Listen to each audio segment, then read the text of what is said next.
میں ساڑس سے رابطہ کروں اور دیکھوں کہ وہ کیا کر رہا ہے، زیلو نے ٹہلتے ٹہلتے رک کر بڑبڑاتے ہوئے کہا۔ اگلے ہی لمحے اسے ساڑس دکھائی دینے لگا۔ ساڑس اور فتنی سمندر کے اوپر تھے۔ ان سے بہت دور سمندر میں ایک موٹر بوٹ تھی اور اس موٹر بوٹ میں عمران اور اس کے ساتھی سوار تھے۔ موٹر بوٹ جزیرہ راک لینڈ کے قریب سے گزر رہی تھی۔ ساڑس اور فتنی موٹر بوٹ سے اتنی دور تھے کہ عمران کے کالے ساتھوں تک ان کی بو نہیں جا سکتی تھی۔ ساڑس، تو نے دوسری مرتبہ شارک مچھلی کو ان کے قریب نہیں پہنچایا؟ زیلون نے تیز لہجے میں کہا۔ آقا، انہوں نے دوسری شارک کو بھی مار ڈالا ہے۔ اب جزیرہ راک لینڈ کے 5 آدمی ایک اسٹیمر میں سفر کرتے ہوئے ان کی طرف بڑھ رہے ہیں۔ وہ 5 جرائم پیشہ ہیں۔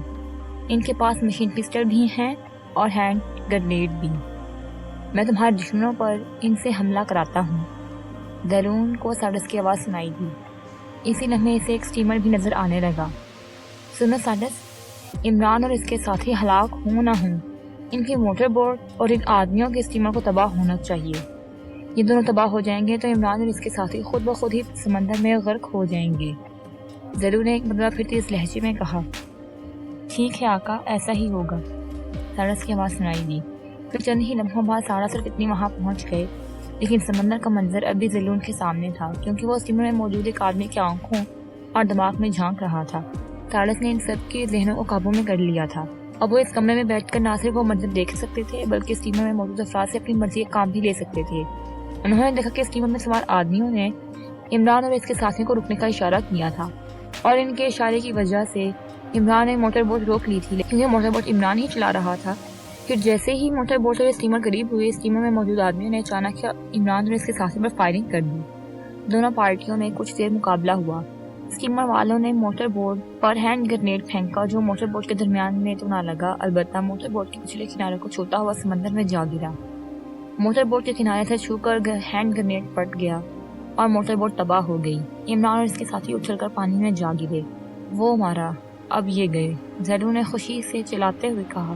اسٹیمر میں سوار آدمیوں پر عمران کے کالے ساتھی جوزف نے فائرنگ کی تھی، جس سے 3 آدمی ہلاک ہو چکے تھے۔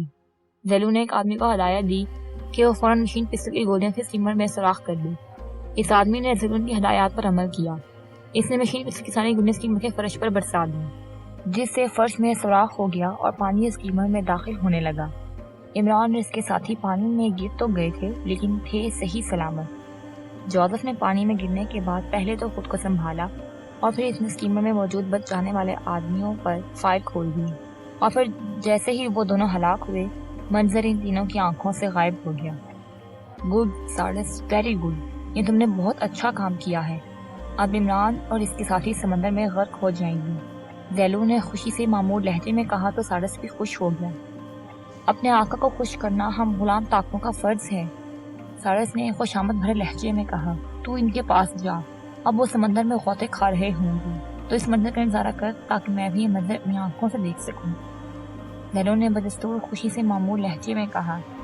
ٹھیک ہے آقا، میں ابھی جاتا ہوں، ساڑس نے کہا، اور پھر وہ اسی لمحے غائب ہو گیا۔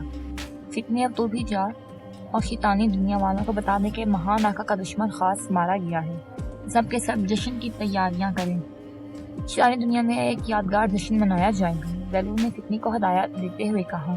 اس کا حکم سن کر فتنی نے اس کے سامنے سر جھکایا اور وہ وہاں سے غائب ہو گئی۔ جزیرہ راک لینڈ قریبی جزیرہ ہے جسے ہم پیچھے چھوڑ آئے ہیں، اب ہم نے اس جزیرے پر جانا ہے، عمران نے تیز لہجے میں کہا، اور پھر انہوں نے جزیرہ راک لینڈ کی طرف تیرنا شروع کر دیا۔ باس، کبھی کبھار شیطان ذریات کی بو محسوس ہوتی ہے، جوزف نے تیرتے ہوئے کہا۔ ہاں، اب شیطانی ذریات ہم سے بہت زیادہ دور رہ کر ہماری نگرانی کر رہی ہیں۔ عمران، کیا تم نے اپنے اور ہمارے اطراف میں کوئی حصار نہیں کھینچا ہوا؟ جولیا نے کہا۔ نہیں، ابھی تک تو نہیں کھینچا، راک لینڈ پر پہنچ جائیں تو پھر یہ حصار کھینچتا ہوں، عمران نے کہا۔ عمران صاحب، اس دوران شیطانی طاقتیں ہم پر ایک اور حملہ بھی کر سکتی ہیں، خاور نے کہا۔ جو ہمیں اب تک ان حملوں سے بچاتا آیا ہے وہ آئندہ بھی بچائے گا، تم کیوں فکر کر رہے ہو؟ عمران نے کہا۔ جی ہاں عمران صاحب، واقعی ہمیں فکر کرنے کی کوئی ضرورت نہیں ہے، ہماری حفاظت کرنے والا سب سے طاقتور اور سب پر حاوی رہنے والا ہے، خاور نے اس بات میں سر ہلاتے ہوئے کہا۔ پھر وہ تیرتے ہوئے جزیرہ راک لینڈ کے ساحل پر پہنچ گئے۔ اب انہوں نے سب سے پہلے اللہ تعالیٰ کا شکر ادا کیا کہ جس نے انہیں ساحل تک پہنچنے کی ہمت دی تھی۔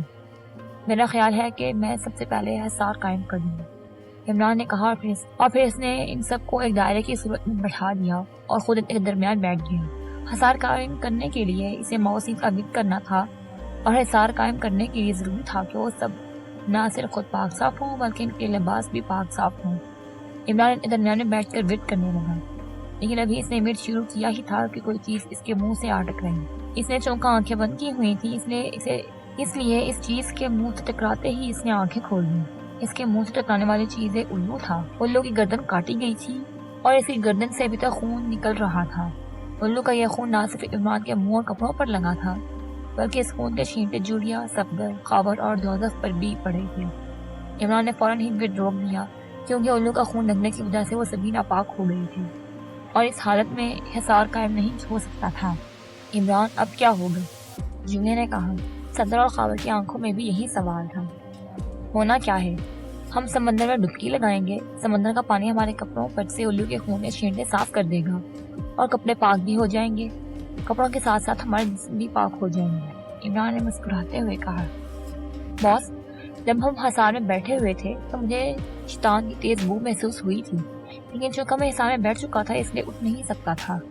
جوزف نے عمران سے کہا، تمہیں حصار میں بٹھا کر مجھ سے غلطی ہوئی ہے، تمہیں تو حصار کی ضرورت ہی نہیں ہے، شیطان تو تم سے ویسے ہی دور بھاگتے ہیں۔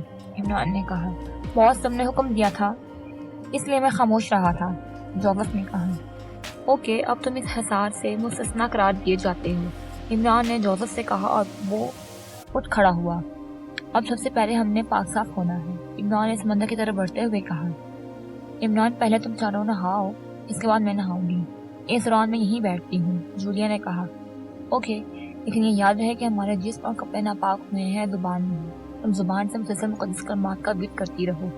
عمران نے جولیا سے کہا تو اسے اس بات میں سر ہلایا اور پھر وہ دل ہی دل میں مقدس کلمات کا ورد کرنے لگی، جبکہ وہ چاروں سمندر کے کنارے پر آئے اور پھر پانی میں اتر گئے۔ نہانے کے بعد واپس اس جگہ پہنچے جہاں جولیا کو چھوڑ گئے تھے، لیکن اب جولیا وہاں موجود نہیں تھی۔ یہ جولیا کہاں چلے گئی؟ عمران نے ادھر ادھر دیکھتے ہوئے کہا۔ باس، یہ ریچھ کے قدموں کے نشان ہیں، جوزف نے زمین پر دیکھتے ہوئے کہا۔ جوزف کی بات سن کر عمران تیزی سے قریب پہنچا اور پھر وہ بھی غور سے نشان زمین کو دیکھنے لگا۔ واقعی یہ ریچھ کے قدموں کے نشان ہیں، کیا جولیا کو ریچھ اٹھا کر لے گیا ہے؟ عمران نے کہا، یس باس، ہمیں ان قدموں کے نشانات کو دیکھتے ہوئے جلد سے جلد نیسی تک پہنچنا ہوگا، یہ ریچھ بہت بڑا اور طاقتور ہے، جوزف نے کہا۔ اوکے چلو، عمران نے کہا اور وہ ریچھ کے قدموں کے نشانات کو دیکھتا ہوا آگے بڑھنے لگا، لیکن ابھی وہ 8-10 قدم ہی چلے تھے کہ انہیں رک جانا پڑا کیونکہ اچانک بہت سے مسلح آدمی کی طرف آئے گئے جنہوں نے پولیس یونیفارم پہنی ہوئی تھی۔ ان کے پاس مشین پسٹل تھا جن کا رخ جنوبی کی طرف تھا۔ کون ہو تم لوگ اور اس جزیرے پر کیا تلاش کر رہے ہو؟ ان میں سے ایک نے کہا، ہم سیاح ہیں اور اس جزیرے کی سیاحت کے لیے آئے ہیں، لیکن یہاں آتے ہی ہمارے ایک ساتھی لڑکی غائب ہو گئی ہے، ہم اسے ہی تلاش کر رہے ہیں۔ عمران نے اسے کہا، تم جھوٹ بولتے ہو، تم کوئی غیر قانونی کارروائی کرنے آئے ہو، تمہیں ہمارے ساتھ پولیس اسٹیشن چلنا پڑے گا۔ اس پولیس آفیسر نے کہا، اس کے سینے پر ٹیگ لگا ہوا تھا جس پر اس کا نام انسپیکٹر جیکی لکھا ہوا تھا۔ سوری پولیس آفیسر، ہم جلد سے جلد اپنی ساتھی لڑکی کی مدد کو نہ پہنچے تو ریچھ اسے نقصان پہنچا سکتا ہے، اس لیے ہم تمہارے ساتھ پولیس اسٹیشن نہیں جا سکتے۔ عمران نے سرد لہجے میں کہا، اوہ، تم قانون سے تعاون کرنے کو تیار نہیں ہو؟ جانتے ہو یہ کتنا بڑا جرم ہے؟ پولیس انسپیکٹر نے کہا۔ شٹ اپ پولیس انسپیکٹر، جب میں کہہ رہا ہوں کہ ہماری ساتھی لڑکی شدید خطرے میں ہے تو تمہیں یہ بات کیوں سمجھ نہیں آ رہی؟ عمران نے یہ بات کچھ ایسے لہجے میں کی کہ پولیس انسپیکٹر نے چونک کر اس کی طرف دیکھا۔ یو شٹ اپ، تم ایشیائی ہو کر یہاں ہماری زمین پر ہم پر روک ڈال رہے ہو، گرفتار کر لو انہیں۔ انسپیکٹر نے غصیلے لہجے میں پہلے ان سے اور پھر اپنے ساتھیوں سے کہا تو اس کے ساتھ ہی آگے بڑھے۔ ان میں سے چاروں آدمیوں کی پیٹیوں کے ساتھ ہتھکڑیاں لگی ہوئی تھیں، انہوں نے وہ ہتھکڑیاں کھول لی ہیں، ہاتھ آگے بڑھاؤ ورنہ تمہیں گولیاں مار دی جائیں گی۔ انسپیکٹر نے تیز لہجے میں کہا تو سب سے پہلے عمران نے ہاتھ آگے بڑھائے اور اس کے بعد جوزف، خاور اور صفدر نے بھی ہاتھ آگے بڑھا دیے۔ پولیس ملازمین نے ان کے ہاتھوں میں ہتھکڑیاں لگانے کے لیے ہاتھ آگے بڑھائی لیکن اٹھتے ہوئے اپنے ساتھیوں پر جا پڑے، وہ ایک دوسرے سے ٹکرائے اور زمین پر گرتے چلے گئے۔ ان کی مشین پسٹل ان کے ہاتھوں سے نکل گئی، پھر سے پہلے کہ وہ اٹھتے ہی عمران اور اس کے ساتھی کے سروں پر پہنچ گئے۔ ان کے پیروں کی ٹھوکریں پولیس مین کے کنپٹیوں پر لگیں اور وہ بے ہوش ہوتے چلے گئے۔ اس تمام کارروائی میں محض چند سیکنڈ ہی لگے تھے۔ پھر عمران اور اس کے ساتھیوں نے بے ہوش پولیس مین کی مشین پسٹل اٹھا کر اپنے جیبوں میں منتقل کیے اور پھر وہ ریچھ کے قدموں کے نشانات پر آگے بڑھنے لگے۔ کچھ دور مزید چلنے کے بعد وہ درختوں کے گھنے جھنڈ میں پہنچ گئے۔ جھنڈ کے درمیان میں انہیں جولی نظر آ گئی تو انہوں نے اطمینان کا سانس لیا۔ وہ بے ہوش تھی اور زمین پر پڑی ہوئی تھی۔ عمران نے اسے جھنڈ سے باہر نکالا اور پھر اسے ہوش میں لانے کی کوشش کرنے لگا۔ تھوڑی سی کوشش کے بعد جولی کو ہوش آنے لگا، لیکن اسی لمحے انہیں غراہٹ نما آواز سنائی دی۔ انہوں نے آواز کی سمت مڑ کر دیکھا۔ ایک بلند قامت جسیم اور کالا ریچھ ان کی طرف دوڑتا چلا آ رہا تھا۔ وہ بہت ہی غضبناک دکھائی دے رہا تھا۔ اس کے دوڑنے سے زمین پر دھمک پیدا ہو رہی تھی۔ باس، میں اس کے ساتھ مقابلہ کروں؟ جوزف نے ریچھ کو دیکھتے ہوئے کہا۔ ریچھ کو دیکھ کر جوزف کے اندر کا جنگلی اور وحشی انسان بیدار ہو گیا تھا۔ اس کی آنکھوں میں خاص چمک آ گئی تھی۔ آج ایک طویل عرصے کے بعد اسے ایک جنگلی جانور سے مقابلے کا موقع مل رہا تھا۔ اوکے، عمران نے کہا تو جوزف آگے بڑھا اور ریچھ کے سامنے آ گیا۔ ریچھ جو ایک انسان کو اپنے مقابلے میں آتا دیکھا تو اس کے منہ سے ایک چیخ بلند ہوئی اور اس نے اپنے سینے پر ہاتھ مارے۔ معلوم نہیں کہ یہ خوشی کا اظہار تھا یا ریچھ جوزف کو کوئی چیلنج کر رہا تھا۔ پہلے تو حملہ کر لے، کہیں تیرے دل میں کوئی حسرت نہ رہ جائے، جوزف نے ریچھ کو اشارہ کرتے ہوئے کہا۔ اسے جوزف کی بات سمجھ آئی تھی یا نہیں، لیکن اس نے ایک اور چیخ ماری اور پھر وہ جوزف کی طرف دوڑ پڑا۔ دوڑتے ہوئے اس نے اپنا سر آگے کر لیا تھا۔ وہ جوزف کو ٹکر مارنا چاہتا تھا۔ جیسے ہی ریچھ جوزف کے قریب آیا، جوزف نے اپنے دونوں ہاتھ ساتھ ملا کر آگے بڑھائے اور ریچھ کے ماتھے پر رکھ دیے۔ جوزف کا خیال تھا کہ ریچھ رک جائے گا، لیکن ریچھ جوزف کی توقع سے کہیں زیادہ طاقتور تھا۔ وہ نہ رکا، البتہ جوزف کو جھٹکا لگا اور وہ لڑکھڑا کر زمین پر گر گیا۔ ریچھ میں بہت زیادہ پھرتی اور تیزی تھی، اس لیے جیسے ہی جوزف زمین پر گرا، ریچھ نے اس کے سینے پر پاؤں رکھنے کی کوشش کی، لیکن جوزف نے بجلی کی سی تیزی سے کروٹ بدلی اور ریچھ کا پاؤں زمین پر پڑا۔ کروٹ بدلنے کے ساتھ ہی جوزف نے ریچھ کے پیٹ میں ایک ٹھوکر رسید کر دی۔ یہ جوزف کی ایسی ٹھوکر تھی کہ ریچھ کو اچھل کر دور جا گرنا چاہیے تھا، لیکن ریچھ صرف ایک قدم پیچھے ہٹا تھا۔ اس دوران جوزف اچھل کر کھڑا ہو گیا۔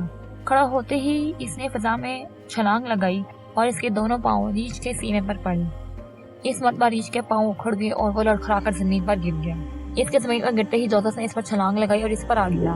جیسے ہی وہ ریچھ کے اوپر گرا، ریچھ نے اس کی کمر کے گرد بازو ڈال دیے اور اس کے ساتھ ہی جوزف کی گردن پر اپنے دانت مارنے کی کوشش کی، لیکن جوزف نے فوراً گردن پیچھے کر لی اور کھڑے ہونے کی کوشش کی۔